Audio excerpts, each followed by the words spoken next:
Setelah itu apakah saya berhenti? Tidak. Saya bilang ke kakak, saya mau kuliah. Di sini aja STH Purnawarman Purwakarta. Uangnya dari mana, Det? Ya udahlah kuliah aja, nanti juga ada rezekinya. Saya ikut kuliah kelas karyawan. Muridnya hanya 30, semua pegawai yang ngeskarolot. Kemudian saya nggak habis akal, saya dimodali oleh teman saya. Namanya Galih, ingat saja sekarang pegawai Pemda Purwakarta. Jadi anak buah saya ketika jadi bupati, saya dikasih uang waktu itu 1 juta. Kemudian saya buka kantin, jualan bala-bala. Di sekolah jualan gehu, lemper. Tiap hari begini, nungguin anak-anak SMEA Purnawarman jajan. Habis itu saya punya kontrakan sendiri. Itu saya ingat betul, saya punya teman namanya Komaruzaman, pegawai pengadilan agama Purwakarta, mudah-mudahan Pak Komar masih sehat. Jarak dari rumah kontrakan saya ke sekolah itu 5 km. Saya ngakalin diri untuk gratis.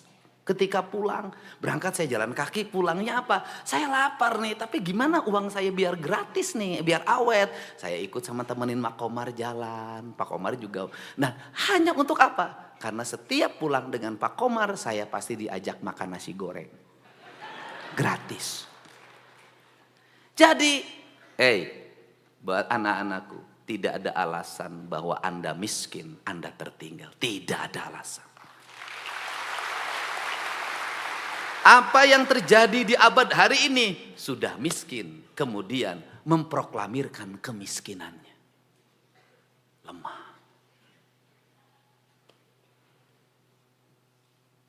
Harusnya apa?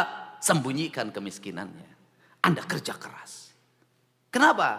Apa yang hilang dalam tradisi pendidikan kita hari ini? Pinter-pinter kalau otaknya. Tapi lemah fisiknya, lemah mentalnya, kerja kerasnya lemah. Hidup dengan keluhan. Berkeluh kesah di media sosial. Terus kalau Anda berkeluh kesah di media sosial, emang orang simpati pada Anda? Tidak. Kerja keras. Kita ngomong guru.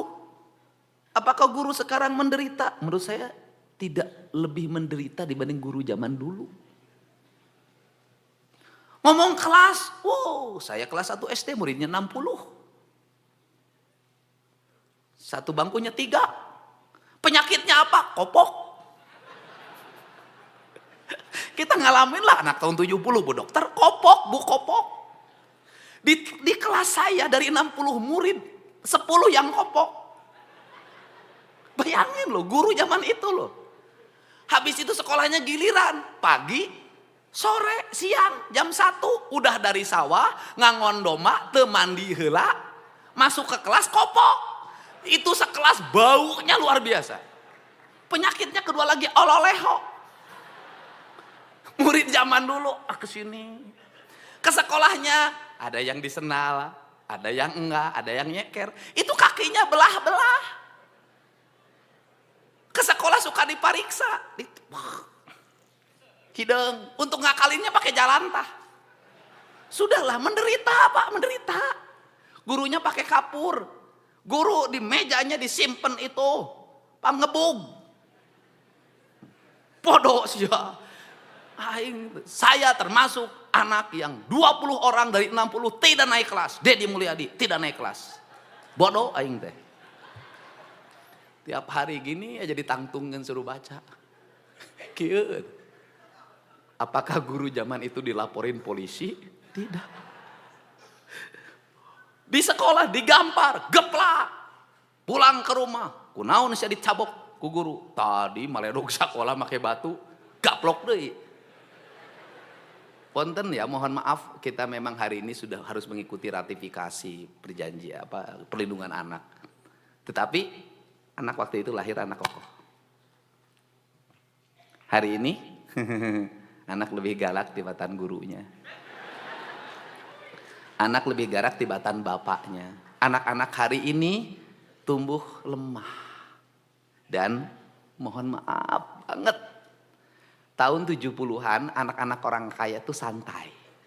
80-an. Anak orang miskin kerja keras. Saya ingat betul di desa saya. Anak orang kaya gak ada yang sukses ya biasa aja standar. Tapi anak-anak yang biasa tuh sukses-sukses. Kenapa? Waktu itu beda. Hari ini terbalik. Anak-anak orang kaya disimpan di yayasan, pendidikan, anak tentara, akademi angkatan darat, anaknya angkatan darat lagi besok. Karena disiapin. Anaknya politisi, disiapin jadi anggota DPR lagi. Anak gubernur disiapin jadi gubernur lagi.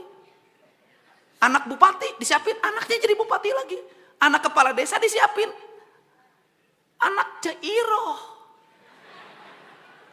Karunya. Motorna belum lunas, sudah dipurutulan, diganti knalpotnya, ikut rombongan geng. Mohon maaf, bonceng perempuan, setelah itu hamil. Kan saya banyak nanganin.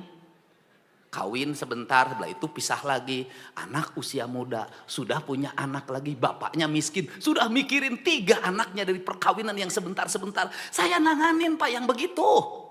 Bukan kata orang. Saya sendiri, saya tahu keadaan mereka. Apa? Lemah Pak. Yang miskin akses politiknya makin lemah. Akses ekonomi makin lemah. Anak-anaknya, ibunya di sawah hitam melegam. Jadi kuli ngaramet. Anaknya gaya-gayaan. Mohon maaf. Ditambah lagi dapat bansos. Makin lemah.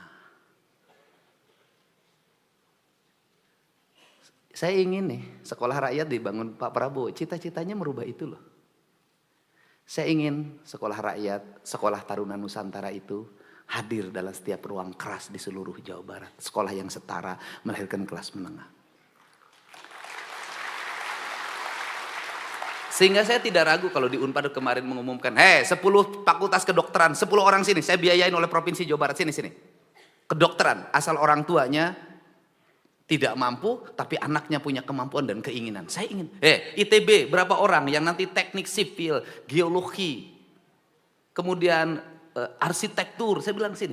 Saya ingin minimal dalam setiap tahun itu ada 10.000 anak Jawa Barat dari keluarga biasa-biasa tumbuh jadi kelas menengah baru sebenarnya.